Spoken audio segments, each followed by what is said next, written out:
How's it going, everybody? I am Preston Johnson. Welcome to Last Word Cheetah, brought to you by Bets TV. As a general philosophy. That's exactly right. You're a fish. Qwan, by the way, my producer, Qwan Young, doing a good job. He'll be taking the calls. How you doing today, bud? Hey, man, how are you? We appreciate you guys tuning in. Welcome to the show, Bets TV, bringing you Last Word Cheetah.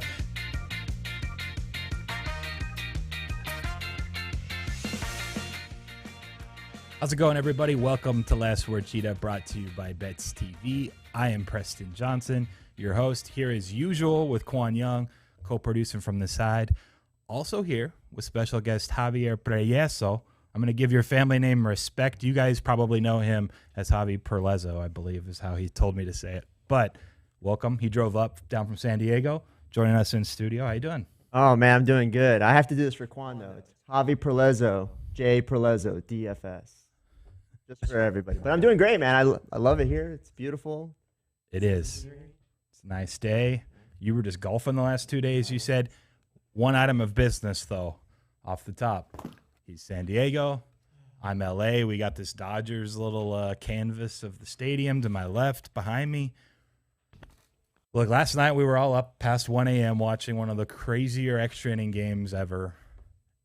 With the new extra inning rules, I believe the expected runs per half inning with a runner starting at second is 1.05 runs.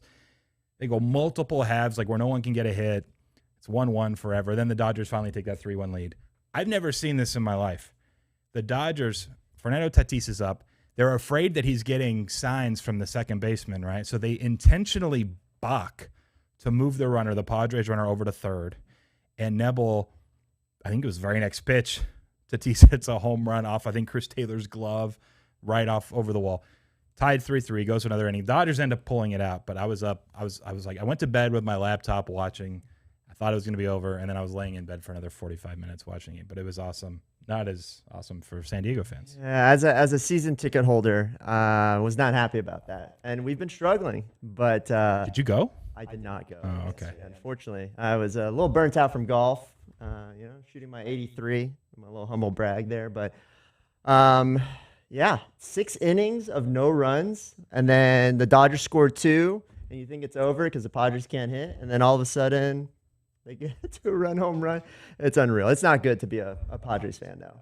By the way, subtle 83. Everyone's like, wow, he shot 83 at Torrey Pines. That's pretty good. He didn't actually golf at Torrey Pines. No, unfortunately. Although there's some story yesterday about this poker player. He's won a World Poker Tour, a couple other tournaments. He shot a 60 somewhere. He's trying to be like a semi-pro golfer now. So he's just been golfing the last few years a bunch. He shot a 60 and it like made national news. I don't even remember his name. He's not like a very big poker player, but anyways, it could happen. You never know. 83 at Torrey Pines, that could be your goal for life. Real quick, I'm pulling up the standings because just general baseball discussion. Oh, man. We don't have to do this. The Giants are ruining everyone's life. The Dodgers aren't going to probably win the division. At least it's close, but they're only 2.5 back. But somehow the Padres were 68 and 59 before that game last night. 15 games back from the Giants. Like in general, you would be leading the National League East. You'd be in first place. You'd be in the mix potentially for a wild card spot. But it's just like, I mean, you're plus 75. That run differential's really strong, right? It's one of the better ones in the league. And here you are, probably going to miss the playoffs.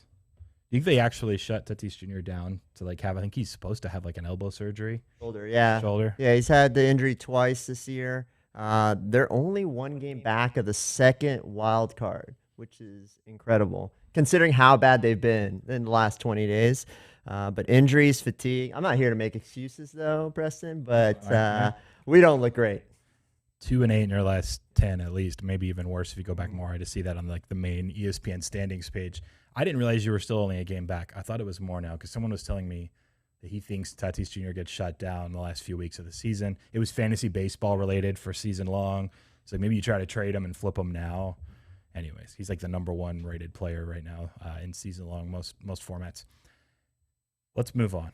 I'm sorry, but I had to rub it in. It was a game. I felt like Twitter was alive last night. Everyone was up watching it till 4 a.m., past 4 a.m. East Coast time. It's Marathon. Ridiculous. It was. Oh, there's Qwan. Hey, hello. Qwan. By the way, he was struggling with the intro. People that are wondering if we were going to have a show, we started a few minutes late. We do have a show. I'm not 100% sure. There we go. I see the the thing playing in the feed. It's working. Everything's good, sir. Yeah. We are. Go ahead. It was. I just, producing things. By the way, I should mention before we take calls, we're going to open up the lines 661-515-BETS, and then we have Javi in to break down the AFC South, the back half of the show. We'll get into that in detail, but we'll take your calls for the next 20 minutes or so. No breaks today either, by the way. But did you see the shirt Qwan's wearing? We had a discussion a month ago. He asked, as he's putting it on, he asked Javi, hey, what color is this shirt? He said red. We had this whole debate. It was a good 5 minutes. And then it went to Twitter. We posted a picture. People were giving their responses. Qwan called it orange. I was like, no way is that orange. And everyone on the Twitter poll was like 50-50. I have no clue how. I guess the screen, when you take a shot, you post a picture, it looks a little more orange online. But I'm going to find. We had someone else right here who confirmed It's red. red. It's red, Qwan. I'm sorry. Listen, man. 62% orange. I'm going to put. Well, that was rigged because you hired a bot. You were texting friends to vote orange. Yeah, They voted. Hey, you're the producer guy. You're the the way you win elections is getting people to vote. If there's no other evidence to last few years, we proved that. The way to win elections is to get people to vote. Have you ever done anything in the election business before outside of that poll? I think I ran for Student body council? Yeah, one of those You definitely rigged that too, that's for sure. If there was a prize involved, I was involved. Yeah. $50 gift card, and you get to put it on your resume or transcript. Yeah, I definitely believe that happened. All right, you can open up the calls, by the way. 661-515-BETS. That's 2387. Tom Davis, I guess we should give him some love. Put up the leaderboard. He was the only caller yesterday. I know we had a few that didn't call in. I think people feel like they're just so far behind for this leaderboard for August for the catch. Tom Davis, the only winner yesterday. Patrick posted something for, I think, Morikawa top 5 plus 410 pending through the weekend for golf. You said bad start for Morikawa so far, more or less? Yeah, it wasn't going great. Okay. I got some sneaky ones. Plenty of time. Have you been firing? By the way, he does a ton of DFS. You do all the sports that I don't ever want to spend the time to actually do. I think the first one listed on your Twitter bio is esports, which is really intriguing, like NASCAR, golf, NHL. That's not my lane. And I know you can talk football too, which we'll do later on the end. But break down some golf real quick then. If there's some live lines, some golfers that you liked even before the tournament started today. Yeah, no, thanks for the DFS spotlight there. But I do love golf. I've gotten love for it during COVID. And, I mean, there's some good bets there. This is a great course. It's a very dumbed-down field. But Bryson DeChambeau, he looks good. I'm telling you. I know he's a bomber, and that's what we want on this course. But the odds keep fluctuating. John Rahm's the heavy favorite, but Sam Burns is coming out strong. He didn't go off at plus 225, did he? No, he didn't. That seems like extraordinarily low. Okay. He's just so good start, right? Yeah. All right. But there's a few guys that I like here, but Bryson's one guy that I'm telling you guys, you're sleeping on him. He was plus 3,500 about 10 minutes ago. Now he's plus 2,800 on DraftKings. So, all right, little move up. We do have callers. Oh no. All right, Qwan's faking out. He was making. You're talking about the mic. Yeah. Sorry, you can just mention it instead of like the secret motions in the back. We're trying to figure out if you're suffocating. No, we're trying to keep things to a minimal. Yeah. That's right. It is a little tough. I've been impressed when guests come in. The mic's a little weird. You got to get the setup. You have to, hit it directly on so the sound comes through. If you're over here, it doesn't sound nearly as good. Okay, so you guys get the idea. They'll figure it out. Mike set up with Preston Johnson. You should teach your class. Yeah, I do YouTube videos. We'll talk after the show. Really, though, no one's going to call. Tom's just going to win this thing because the last few days, everyone's like, I give up. That's what it is. We do need to talk a little bit of college football, though, because week 0 exists. That's been my bread and butter. That's how I even made a name for myself 10, 11 years ago when I joined Twitter. So let's pull up real quick the lines. And by the way, we got a nice one yesterday when we did Steam Morning with Right Angle Sports. It was our second week of doing a show with them. UTEP, New Mexico State, over 55.5, 56. It is now sitting 59 across the market, a couple 59.5s as well. So ahead of the move there. They play Saturday. One thing I didn't mention, now we do have a call. We'll take it in a second. I forgot to mention when I did the show yesterday, for those that tuned in, it's a short, 12-minute stream. Well, you guys can find it from yesterday on my Twitter feed or at the YouTube Bets TV page. But we talked about UTEP's offense and some of the upside potentially there this year. I also forgot to mention defensively, they graded out like outside the top 100 last year against the pass, and their best secondary player transferred to Liberty.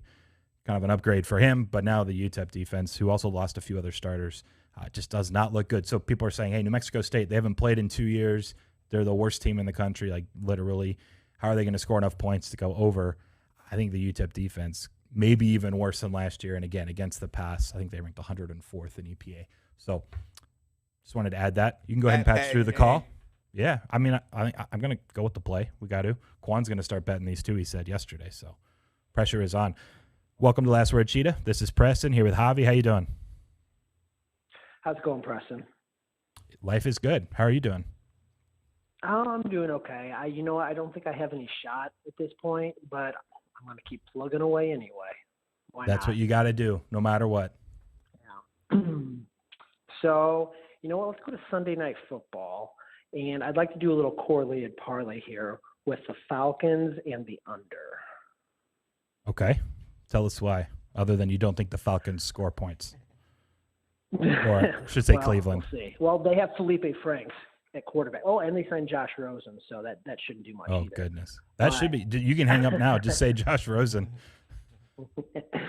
But I know the Browns aren't going to play their starters, and Art Smith hasn't decided if he's going to play the starters or not. I mean, if he does, this line's obviously going to move in my favor.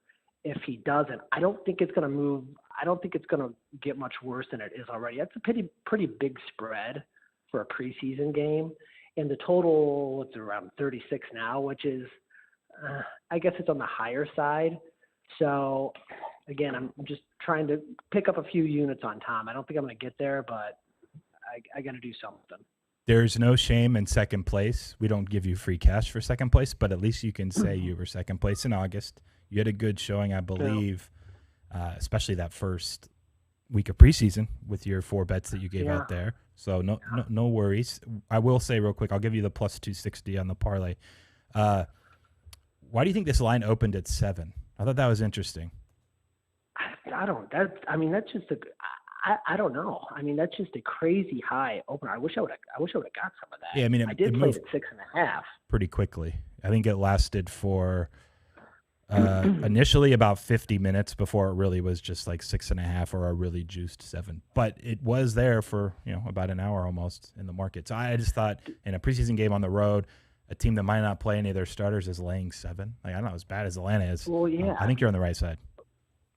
Yeah, I think so too. But yeah, it's crazy to watch these preseason lines light up like on Monday morning when they come out. It's just like all over the place.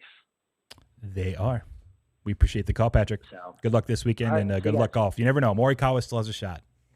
Never give up, Patrick. Positivity. All right. I'll keep you safe. Take care. All right, see ya. We have anyone else on the line? All right, go ahead and patch them through. Welcome to Last Word Cheetah. Who are we speaking with? What's up, Preston? It's Carlos. What's going on? Yo, how you doing? How were the games? Didn't you go to a baseball game last time we spoke? Oh, man, the games were awesome. And didn't Ohtani blow it? And I actually, when I heard that he blew it, that I was like, wow, that's probably because Carlos was there. No joke. That was my first thought. He hit a bomb today too already. Lead off. Yeah. It was pretty good. Yeah, my son enjoyed it. I mean, we were right behind the Orioles dugout. So I mean, right up close to him. He's the real deal, man. Hold on a second. He didn't look good yesterday batting, but go ahead. I need to interject. My initial thought was sitting right behind the Orioles dugout. I was like, okay, despite his lack of prowess picking winners on this show, Carlos has money. Then I thought, wait a second, the Orioles had lost 17 straight. Were they giving away tickets to sit behind their dugout? What are the prices of tickets at Orioles games like? Oh, well, they're about $1.20 each. They weren't too bad. Okay. I mean, $1.20, everybody. There you go. Yeah. Not too bad. Oh, that's fun. I'm glad you're able to take him and see Ohtani. You said it was his your son's favorite player, right? Yes. Beautiful. And he enjoyed it, and that's what it was all about. So, all right, hit us. I know you're going parlay. You have to hit us with it. I'm ready. Yep. San Francisco, money line. Washington. Okay. Yes, Washington money line and St. Louis first 5. 3 teams. All right, I can give you minus 116, plus 113. Got to plug it into the calculator on this one. And you want to just go Cardinals? You said first 5? Yes. Money line? Or Yes. do you want to do the minus half run with less juice? No. Okay. Money line, minus 152. You were very exact. All right, plus 558. Plus 558, so about 5.5 to 1. Okay. I'm not sure it'll do a lot for Thank you, but if you hit like 3 of these like Tom did that first week, then you're back. You're right in it. Plenty of time. Or I could have not listened to you and took that to listen to that. Oh, anyway, that's a whole nother story. It's all good, brother. I just pushed the mic away. Like Never letting it go. Look, Carlos, blame him until the end of time. I can't say anything to it. He's right. He was, look, I don't know if he hung up or not. Carlos, thank you for the call. I'm here. We appreciate it. Thank you. All right, cool. Look, he finally was winning. He had won 6 in a row, Qwan. And I was like, why is he doing a 3 or 4 team parlay? It was a 4-teamer, and one of the legs was a plus 180. I was like, dude, you're right in the mix right now. Yeah, Tom Davis hit 2 parlays. He was only 1 unit behind him or something at that point. Why are you going 4-teamer? Why are you trying to take a 16 to 1 shot? Let's go at least a little safer and take the 5.5 to 1 shot. I mean, it was 5 to 1. The one today is 5.5 to 1. He would have. And he would have hit it. And I cost him 11 units. We looked yesterday. He would have been basically tied with Tom going into today. But that's the thing. He would have had the lead way too early, and he probably would have. Well, here's the thing. Right, it changes everything. Yeah. To say he would have been tied yesterday, honestly, Tom would have probably been betting more parlays. Yeah. And if he loses a couple of them, then Carlos is like well ahead in first. So it's probably worse than we're even making it out to be. I got to send Carlos like a gift basket or something. Hey, how about this? I'll fly you and your kid to see Ohtani here locally at an Angels game or something. Next time he wants to go to a game and you can actually like leave that part of the world and come all the way across the country. We got to do something for Carlos. I definitely cost him a W. Do we have someone on the line? All right, we can go ahead and patch him through. Welcome to the show. Who are we talking to? It's Tom, buddy. How are you today? We are good. You are the man, the myth, the legend. Welcome to the show, as usual. You just have another winner. Even the game I kind of scared you off of yesterday with Tampa, it moved against you. You switched. That won anyway, so it didn't matter what you were picking. You're just showing us W's. Yeah. Well, what can you say? When you got it going on, you got it going on. You got it going on. All right, what do you like today? Don't. I'll go back to the well again. What do you see with Dodgers again? Oh, minus 130 against the Padres. Javi's Padres. Don't do that, Tom. And it's heading that other way. It is. It has moved the Padres' direction. This is a really weird game to kind of cap. I know they'll announce like the roster, like the lineups and stuff, and then how many pitchers are available. Basically, everyone played yesterday. I'm intrigued. It's probably more genuinely coin flippy because of all of that than it typically would be. Therefore, I think you've seen some Padres. I got a narrative for you also, Preston. Remember, Max Scherzer was supposed to go to Padres. I don't remember that. That trade got nixed out. He wanted to go to Dodgers, so extra motivation. You know, the money line's plus 115 for the Padres. I'm not having a homer hat here, Tom, but I think today's the Padres' day. They're down 2-0 in the series, so the Padres, Max Scherzer revenge game. Yeah. All right, we'll get behind it. We'll lock you in for that. Minus 130 for Tom. All right, buddy. You take care. Have a good one. All right, peace. No, man, he's just locked in. He's the best there is. I feel like there's like a secret life of Tom Davis. Yeah, I'm writing the book right now. Yeah, listen, man. He followed me on Instagram. He followed me on Twitter. He DMs me from time to time. Oh, that reminds me. The fantasy league. Fantasy he wants to do a Last Word Cheetah fantasy league, fantasy football. We might as well do it. I could, anyone that beats Qwan, I'll give him $100 or something. Like, it's easy. We'll do a 12 team. It's easy. Yeah, we'll do something. I'm gonna read all of Javi's posts on FTNs, and so I'll be straight. Just blame him then when you finish. No, it's 11 not a blame. Javi's sharp. We'll do a DFS league too. Yeah, I just gotta listen to him. I got you, Qwan. I appreciate it. You're a secret investor. Yeah. Send DM if you're interested and you listen to the show. If you're a regular caller, we'll set up a league and do a contest for the show. But that was a good idea from Tom. I will say this. If I went to Hollywood right now and I said, I have a name for a feature film, it's called The Secret Life of Tom Davis. They're intrigued right there, right? How does that not work?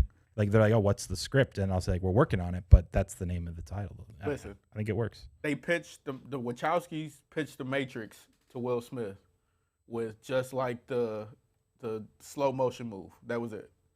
And it was done? And it was done. I never heard that. Oh, interesting. So that's all I need to see. Hey, that's it. How many millions do you need? Tom Davis came on. He won the bets. Let's kick this movie off. The Secret Life of Tom Davis. You had some friend remember that one trailer you did for us for the Punks comic? And you had him he has like the movie trailer voice. That's pretty good. I wish I could do that. I think I would enjoy it. But it's Pablo Francisco, guys. Pablo Francisco's the guy. Yep. Right there. Yeah. All right, we're clear on the lines, right? Yep. All right, let's jump into the NFL then with Javi. We'll keep the lines open for the next 30 minutes or so. We can go back and forth a little bit if you do need to call in and fire a play for the August leaderboard. And again, DM me if you're interested in the fantasy league. Maybe we'll do one for the Last Word Cheetah crew. Let's start bottom of the barrel. Go ahead and show us the odds. I remember trying to make a case for the Texans when Qwan and I talked about Houston. Heck, like 6 weeks ago, maybe it was. It's been a while since you did a few of those NFL video previews you were doing, but the Texans were the first one. The season win total was 4.5 in most spots. Now you can get 4. There was a little more uncertainty with Deshaun Watson at that time. Now it's more or less like no shot. I tried to make the case for Tyrod Taylor. I said, hey, look, last time he had a full season with the Bills, they made that playoff run. His leading receiver was his tight end, Charles Clay. LaShawn McCoy was his second leading receiver, and the backup tight end was the third leading receiver. Like, and he still got him to, look, 4. It's low. Javi, take it away. Give us the case for the Houston Texans. Listen, I love this over. Oh, I mean, listen, it's it's 17 weeks now to lose that many games. They can easily win over. I mean, I'm looking at their schedule right now here, Preston, and it's just they can beat the Jaguars twice, no problem. They can beat the Browns. I mean, these are all winnable games for them, even behind Tyrod Taylor. So for me, I'm all over the over for the Texans here, and I think it's easy. I mean, I think they get 6 or 7 wins here just based off the team they have. Sorry, Qwan. No, like where? Like you said, we talked about this pre-show. You say the Jaguars twice. Yeah. Let me pull the schedule up again. Cause the Browns was bold. The Browns. I mean, it's possible, but they'll be a pretty big underdog. At home, it's in Cleveland, so no. It's the Browns, man. The Browns are playing. It's Baker Mayfield. It's not those Browns. Those Browns are going. I think this Brown, like they took Kansas City to the limit. I get it. Before Patrick Mahomes was hurt. The new season, though. You know, you gotta hope Panthers. I wish we would have polled. Do you remember how I went through each game and did like the old radio, like win, loss, and I made a narrative up for each one? I actually had a few good ones like in there. It's like they go into Buffalo, Tyrod Taylor revenge game. That's a W. Like no one's expecting it, but they're for sure winning that one. Like there's a few in there that are sneaky. I don't know. It's really hard to go 3-14 or worse. Right. But if there was a team to do it, I'll say it's probably the Texans this year. Complete disarray. At the same time, is there something for them to like prove? Like they're still professionals, trying not to get embarrassed. Qwan said there's nothing for them to prove. No, there's nothing. David Culley is his first year coaching, I think, and so they're going to struggle. They don't. Tyrod Taylor, he's serviceable, but he's not going to win you a game. He doesn't have weapons. They don't have a defense. The ownership is in disarray. You forget the most important thing too: O-line. They had the worst O-line, but again, look at the schedule. All it takes is You can't say that. You can't say they have the worst O-line. They got no skill guys. They got no defense. They upgraded a little bit. All right, I don't think they're going to be the worst this year. Also, if you think about it, Deshaun Watson's a very mobile quarterback. They didn't have very mobile offensive linemen. Tyrod Taylor, yeah, he's mobile, but he's no Deshaun Watson. So, I mean, you look at it here, Jaguars, Browns, Panthers, they can beat. How are you giving them the Browns game? I'm saying they could. I'm not saying they are. They could. Patriots, they can beat the Patriots at home. They could beat Carolina at home. They could beat the Jets at home. That's for sure. Tennessee could be resting everyone in Week 18. They could beat them if Tennessee already has the division locked up. Right there. Well, you say Jags twice. Who's going to beat? What about the 49ers? Jimmy Garoppolo, if he wins it. What week is that? Because I don't think that's towards 17. the end of the season. Yeah, I'm pretty sure Trey Lance will probably be in the mix a little bit at that point. I mean, Drew said he's bearish. The Rams, they get them at home. Maybe the Rams just completely fall apart middle of the season. Crush that over, Qwan. Crush that over. They're going to win 6 games. I'm calling it now. You could probably find, maybe I should just pull them up. There's alt lines that you can bet on the win totals. I'm not sure. You have DraftKings in front of you. I'm going to pull up BetMGM. Do you see if you go to actual season wins, if it gives like alternate, like more options? See if you have it. I know that BetMGM offers, but you could bet over 5.5 then. I love it. At probably 3-1 or close, plus 275. There it is. Exact season wins. Oh, that's exact. Oh, that's exact. But still, that's a similar thing. You think they win 6 games? What's that going to be, like 6-1 or plus 800? 8-1. 8-1. There you go. If you do over 5 plus 250, I love that bet. Plus 250 over 5 wins, Qwan. Lock it in. Oh man. Oh yeah. Listen, there are 2 teams out there that could potentially go over. The Lions? The Lions and the Texans. Maybe the Jaguars too, man. Like, no Trevor Lawrence. Like, Trevor Lawrence looks good in the preseason. No, it's preseason. No. Not even. He's not. Like, we talked about this the other Well, day. we're going to talk about it next, right? The Jaguars. That's a good segue. Put up. It is a good segue, but I wanted to give a price on over 5.5 is plus 275. So if you wanted to avoid the push on a 5. I would rather bet over 5 at plus 250, though. That's worth a lot more than 25 cents for half of a game. Moving on the Jaguars. I was listening to something else, actually, earlier this morning. I think they listened to our show. They copied us to a T. But my thesis on Urban Meyer, thus the Jaguars and Trevor Lawrence, no ETN, obviously, after the injury. The stuff he's doing in college, it works when you're like at Ohio State with 5 stars going up against 2 and 3 stars pretty frequently. And for one, I also don't know if it works as well because the college game kind of caught up to him. He was doing it more when he was at Utah and Florida. And then he goes to Ohio State. He had success. He deserves credit, but it's not necessarily just like gospel that he goes to the NFL and it's going to work. And so far, especially after going into that second preseason game, Jacksonville, he says, we're going to pick up the tempo. We were going too slow. We need to focus in, hone in. Our offense is going to be different.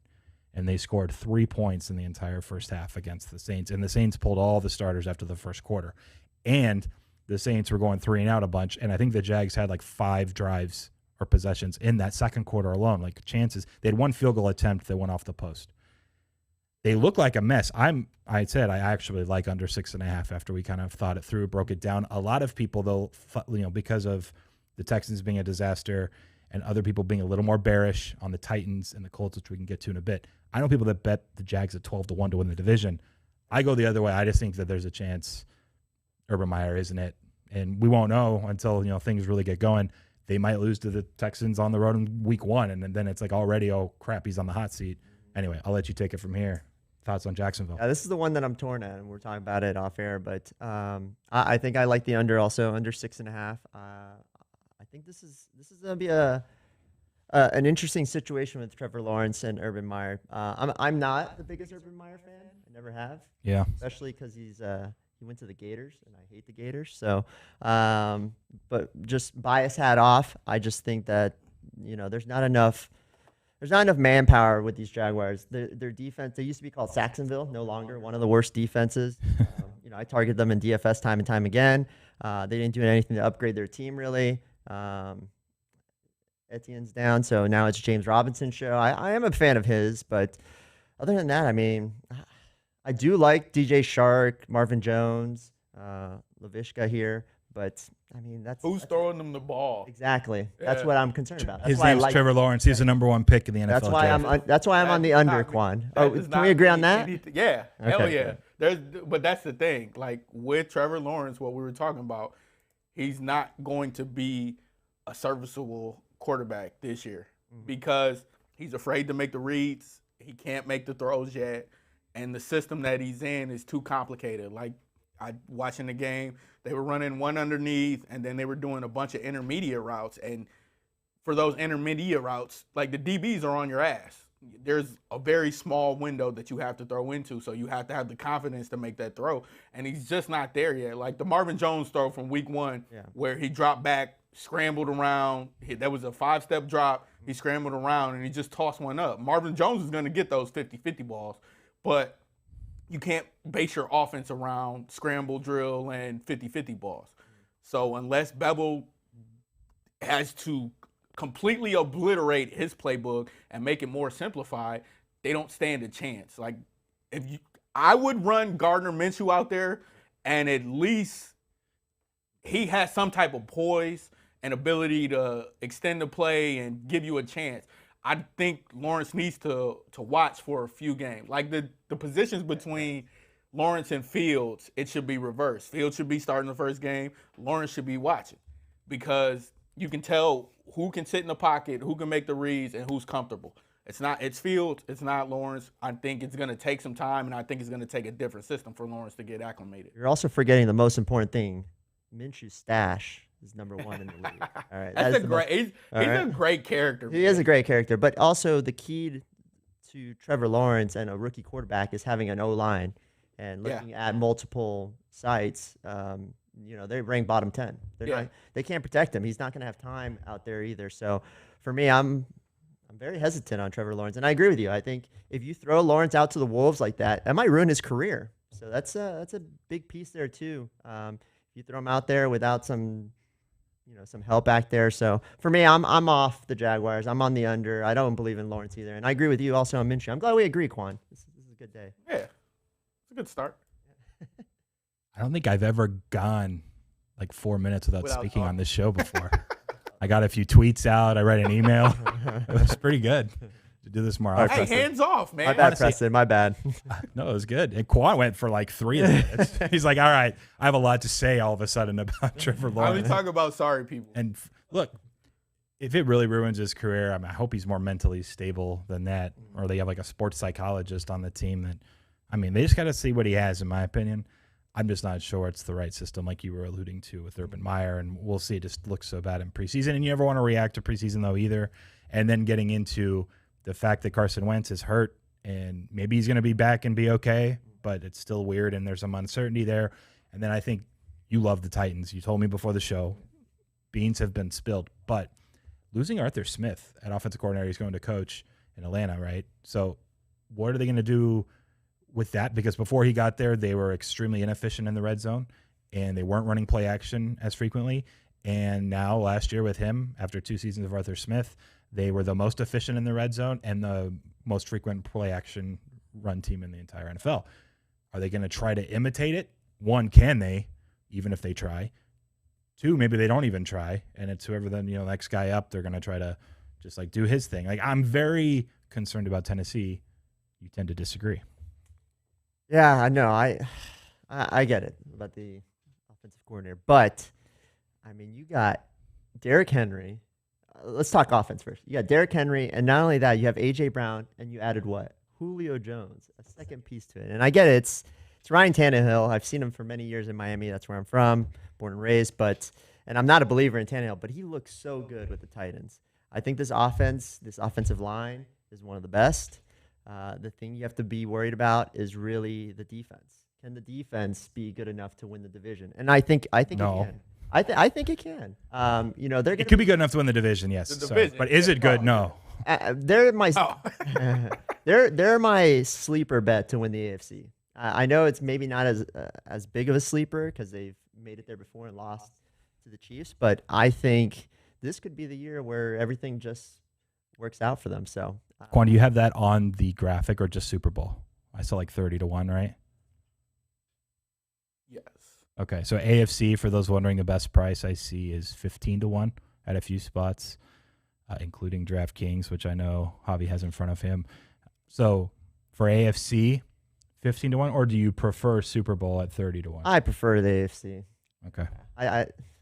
It's tough. It's already a sneaky bet in itself. No one's going to bet on the Titans to win the AFC, but I think they can beat they can compete with Mahomes. I don't know if they can stop him, but that offense is everybody sleeps on that offense. But now adding Julio Jones, that's a big piece to that team. So I just hope they have a guy that can call the plays to make it work.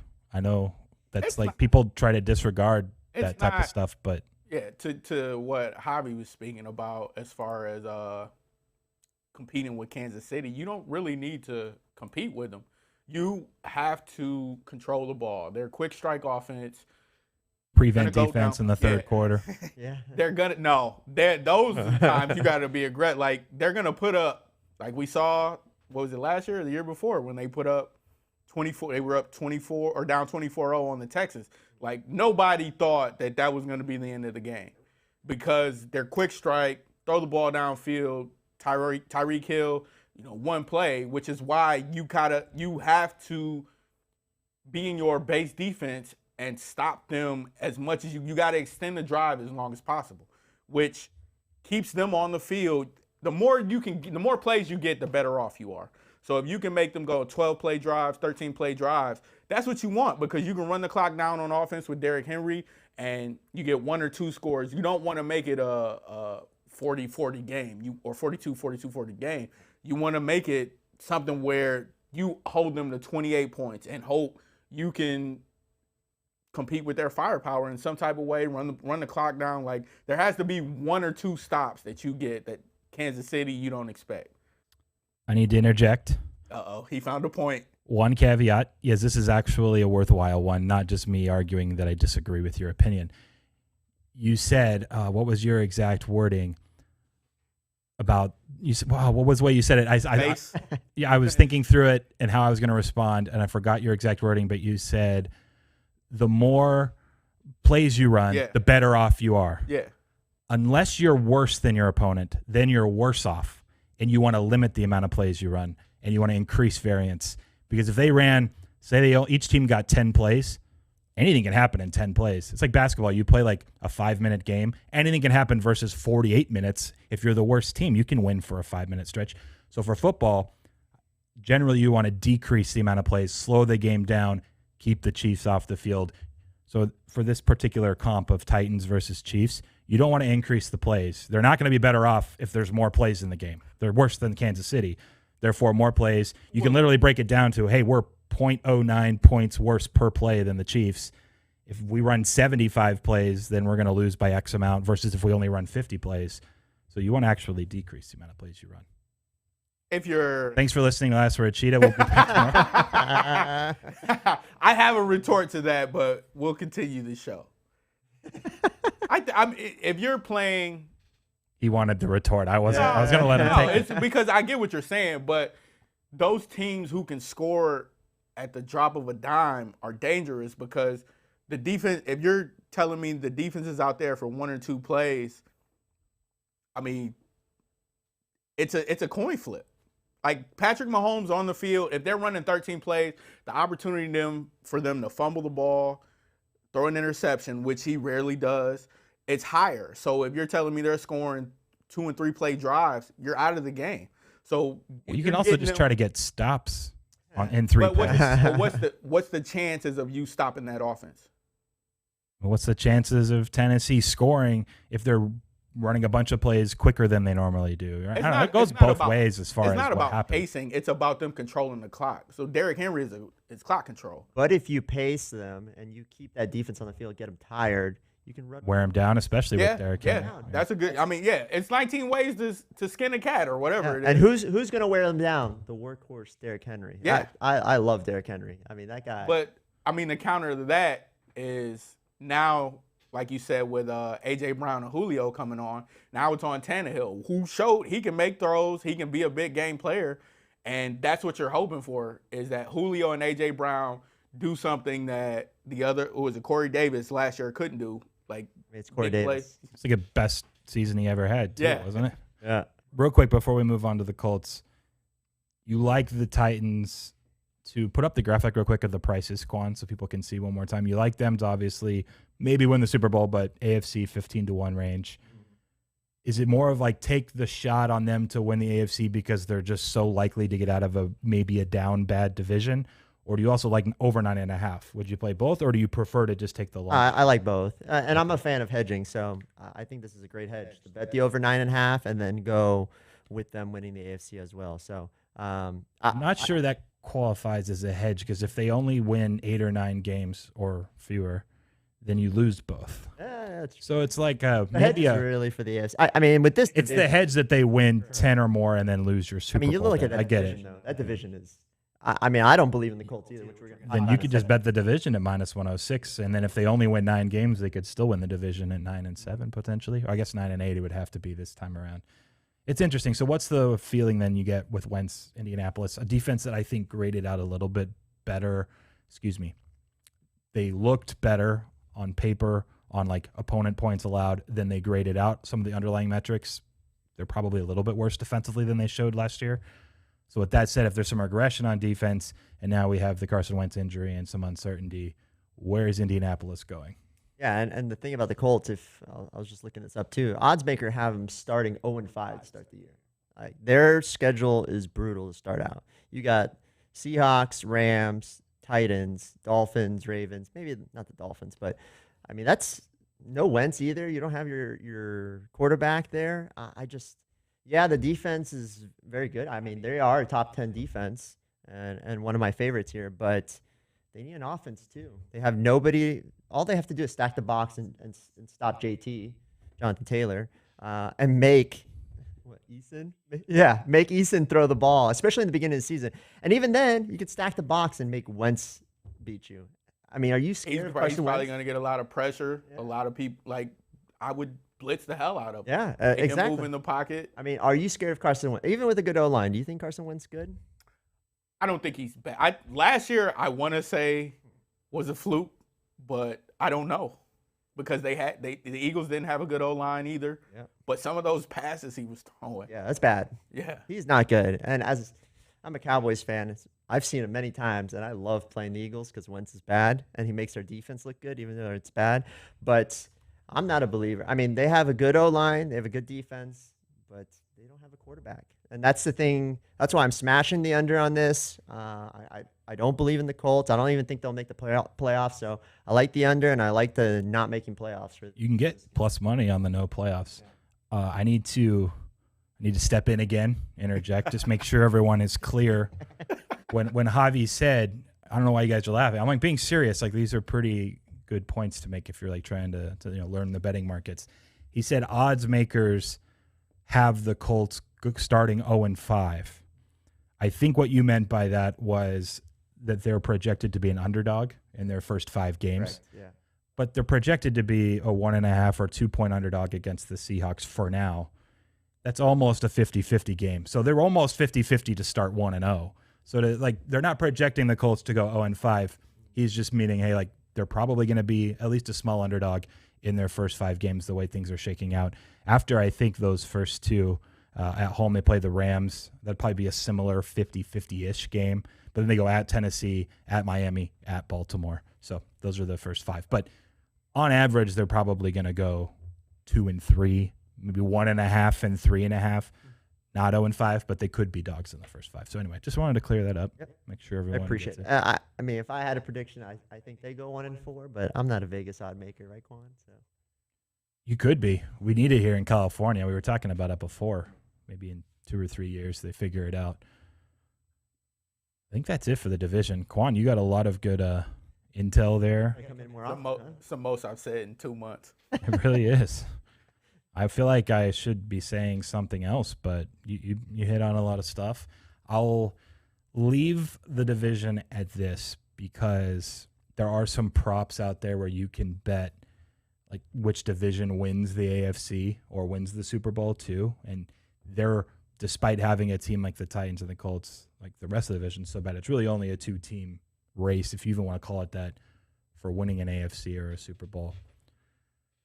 I think this could be potentially. Now, it takes a little bit of Texans doing better than most people think, or at least Qwan thinks. But this could be very NFC East 2020, where like 9-8, maybe 8-9 wins the division. I can't. But I'm very concerned about Arthur Smith, and I'm the loss of him moving from OC. And what he was able to do when he was in Tennessee, what they were doing prior, and just banking on my coaches and coordinators and play calling is just such an important facet of the NFL and having success, no matter who's on the field, Julio going there or not. And then the defense does stink, period. So I'm intrigued, but I would not be surprised to see one of these like really scrunched, because the Texans overachieve a little. Jags get to 5, 6, 7 wins. They're out of division games. They're all losing more often than not just because the division's poor. So just something I wanted to like kind of throw out there. But if everyone's like talking about it in week 14, like, wow, everyone in the AFC South is under 500, it really wouldn't surprise me. Yeah. Not a good division. Historically, it really hasn't been a good division. I mean, the Colts got one Super Bowl there with Peyton Manning. Yeah, it's not a good division. It's been one to either the Colts and then Jacksonville a few years ago. I was listening to someone, I'm slightly changing the subject. It's still football related and it's within division. I was listening to someone, he said that it depends on some of the metrics that you're like looking at and pulling. But Deshaun Watson had the 7th best quarterbacking season in the history of football last year, and they were still that bad. And now you take Watson away from that team, maybe there actually is more downside than I'm trying to give them credit for if Watson was actually just that good. But I wouldn't have thought that his season last year, because no one really talked about it because they weren't winning games anyway very often. Like, oh, Deshaun Watson, like one of the best seasons we've ever seen. Do we have a phone call? All right, yeah, let's patch him through. We got a few more minutes. We'll take it. Welcome to Last Word Cheetah. Who are we talking with? What's going on, Preston? Andre from Massachusetts. Hey, how you doing? I'm doing well, Okay, we got to stay with baseball. I don't know if there's still no football. I'm liking the Pittsburgh Pirates plus 1.5 against the St. Louis Cardinals. We got Mitch Keller on the hill. Pittsburgh Pirates, this is the team of Roberto Clemente going back in the generation, so feel fondly about them. Think they're going to do what's necessary to keep me in the green. All right, not in first place, but in the green, and in contention, as we move forward. Get a couple more football games.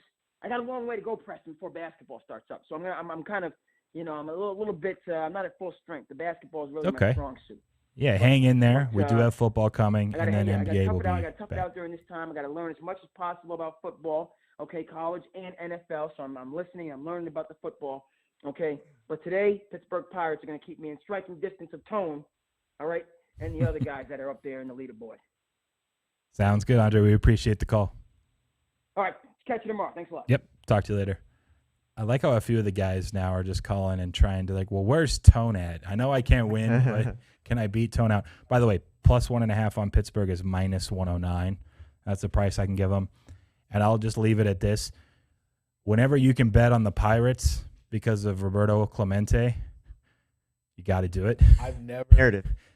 That's very similar to Carlos's. The balls were flying out last night in the home run derby. Got to bet the over in the All-Star game.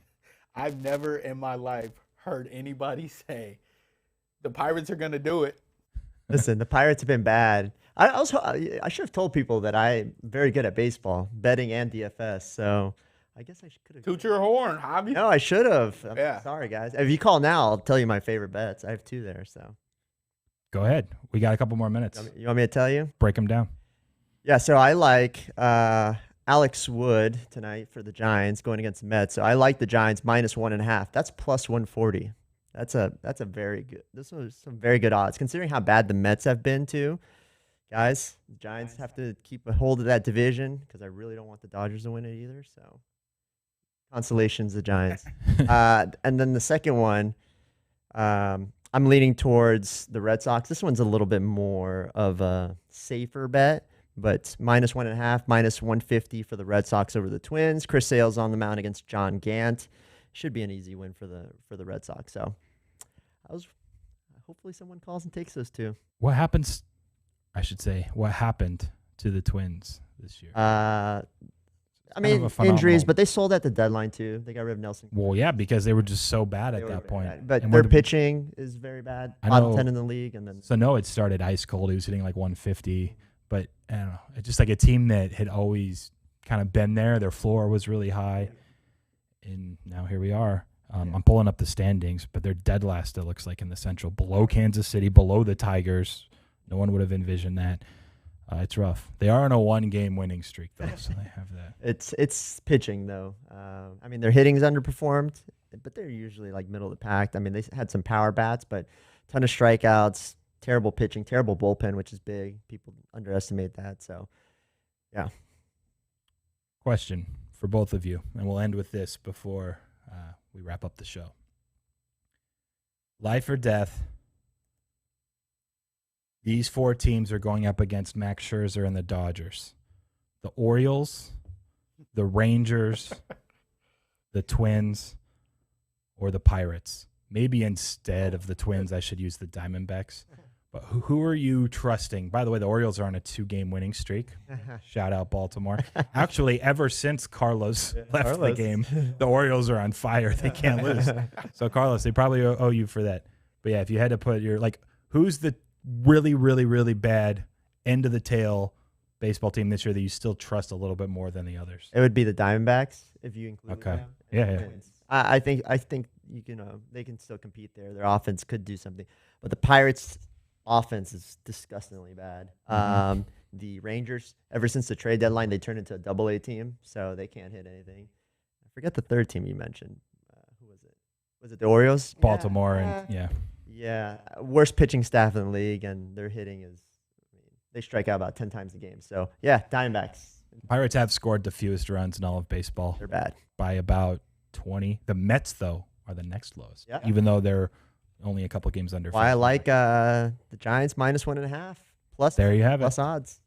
Lock it in real quick before we sign off. Tell people where they can find you, what you're doing as you're prepping for football, and then everything else. Yeah, for sure. You can find me on ftndaily.com, ftnbets.com, also FTN Fantasy. But I do all the sports. As Preston was alluding to, I am in charge of the esports and NASCAR, but I write for MLB. I'm one of the lead analysts for MLB, NFL, NBA. So I do it all there. But you can find me there. I do live shows. I write articles every week, almost every day. So that's where you can find me.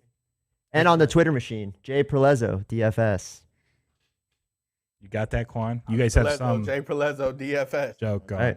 Awesome. Thanks for coming into studio too. It's always better when everyone's in house and we can rap back and forth. Qwan, nice work today. Thank you for your input, except for the stuff I didn't agree with. Tomorrow is Friday. We got one more day before the first weekend of college football. I promise I'll do actual college football breakdowns for the plays and the games that we have Saturday. As usual, 4 Eastern, 1 Pacific every weekday. We'll catch you guys tomorrow.